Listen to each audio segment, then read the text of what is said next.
श्री शिवाय नमस्तुभ्यम। हर हर महादेव। कल अमावस्या तिथि है। आपको पता ही होगा अमावस्या तिथि पर नदियों में तीर्थों में स्नान करने का कितना पुण्य होता है। यदि आपके आसपास नर्मदा जी हैं या कोई सी भी नदी है पवित्र नदी, तो उसमें स्नान कीजिए। अगर आपके आसपास कहीं नदी नहीं है तो आप एक काम कीजिए, आपके घर में तुलसी की माला होगी तो तुलसी की माला को पहले आप एक जल के पात्र में डाल लीजिए। अगर तुलसी की माला आपके घर में नहीं है तो आप तुलसी मैया की जो सूखी डंडियाँ होती हैं उनको भी ले सकते हैं। आप एक छोटे से जल के पात्र में उस तुलसी की डंडी को घुमा लीजिए, थोड़ी देर उसको डाल के रखिए, उसके बाद उसको निकाल दीजिए, निकाल के रख दीजिए। और जो आपने एक पात्र में जल में तुलसी मैया की लकड़ी को डाला था, उस पात्र को आपके नहाने के पानी की बाल्टी में डाल करके स्नान कर लीजिए। यदि ऐसा करते हैं तो हमें बहुत सारे तीर्थों के स्नान के बराबर पुण्य मिलता है, क्योंकि ये जल तुलसी मैया का जल हो गया है और तुलसी मैया अपने आप में कितनी पवित्र है ये तो आपको पता ही होगा। तो आप ऐसा कर लीजिएगा। आपको जितनी भी नदियां हैं, गंगा यमुना, सारी नदियों का स्नान के बराबर पुण्य मिलेगा। अमावस्या तिथि का अच्छा उपाय है। आइए बढ़ते हैं अमावस्या तिथि के दूसरे उपाय की ओर।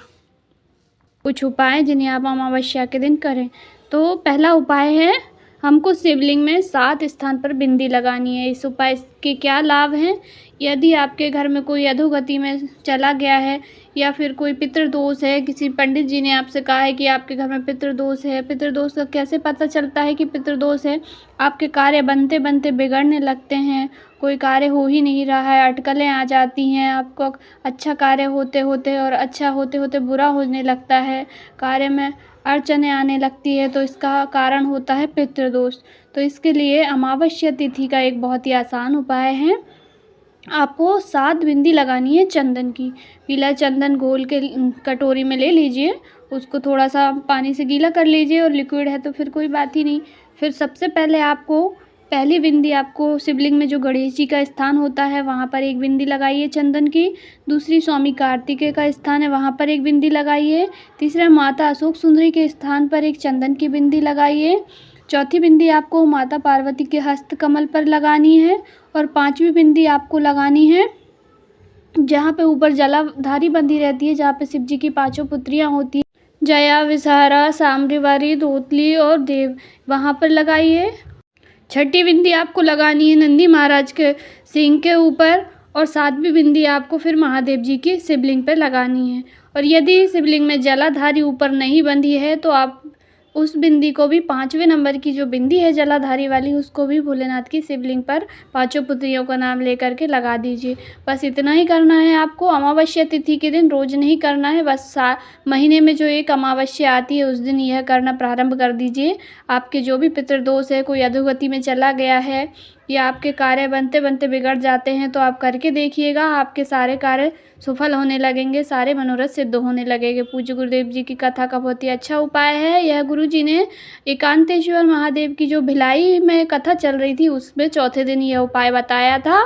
अब अवश्य कीजिएगा। आइए बढ़ते हैं अमावस्या तिथि के दूसरे उपाय की ओर। दूसरा उपाय जो भटिंडा पंजाब में अभी कथा चल रही थी, जो आज पूर्ण हो गई है, उस कथा का है।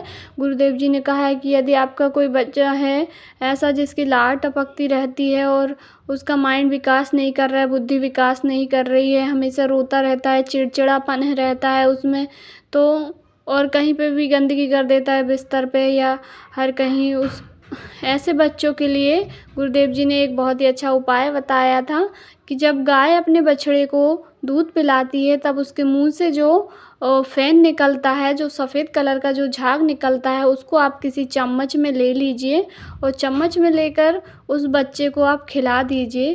गुरुदेव जी ने कहा था कि यदि आप ऐसा कर लेते हैं अमावस्या तिथि के दिन तो बच्चे के बुद्धि का विकास होता है और वह कहीं पर भी गंदगी नहीं करता है, वह पूर्णतः स्वस्थ हो जाता है और उसकी बुद्धि भी विकास करती है। तो अवश्य कीजिएगा अमावस्या तिथि के दिन। बहुत ही अचूक उपाय है। गुरु जी की अभी की जो भटिंडा पंजाब की कथा चल रही थी उसके चौथे दिन गुरु जी ने यह उपाय बताया था, तो आप अवश्य कीजिएगा। आइए बढ़ते हैं अमावस्या तिथि के अगले उपाय की ओर। यह उपाय केवल और केवल अमावस्या तिथि पर किया जाता है। इसमें यदि आपके परिवार का कोई अधोगति में चला गया है, कोई कुंवारी अवस्था में चला गया है और आपके घर में पितृदोष लग गया है, बार बार बर्तन गिर रहे हैं, पानी नीचे गिर जाता है और लड़ाई झगड़े बहुत होते हैं, बनती नहीं है, अनबन बनी रहती है, मन उदास रहता है, तो यह और खाने में बाल निकल जाता है, तो यह पितृदोष के लक्षण होते हैं। तो इसके लिए आपको एक सरल उपाय करना है और यह उपाय केवल अमावस्या के दिन करना है। आपको क्या करना है, पंचामृत तैयार करना है। पंचामृत तो सभी जानते हैं कैसे तैयार होता है, चलो फिर भी बता देती हूँ। दूध, दही, शक्कर, शहद और 5वां घी, पाँचों को मिला करके पंचामृत तैयार करना है और एक लेनी है आपको बेलपत्री लेकर के और 1 लोटा शुद्ध जल भी लेना है। तीनों चीज़ों को लेकर के चले जाइए महादेव जी की शिवलिंग के पास। अमावस्या तिथि के दिन किसी भी समय पर यह उपाय आप कर सकते हैं। पहुंच गए, उसके बाद जो एक बेलपत्री है आपके पास, उसको अशोक सुंदरी माता के स्थान पर समर्पित कीजिए। ऐसे करना है कि जो डंडी का मुंह है, डंडी का मुख महादेव की ओर होना चाहिए और बीच वाली पत्ती जिधर से जल नीचे गिरता है उधर होना चाहिए। समर्पित कर दिया अशोक सुंदरी माता के स्थान पर।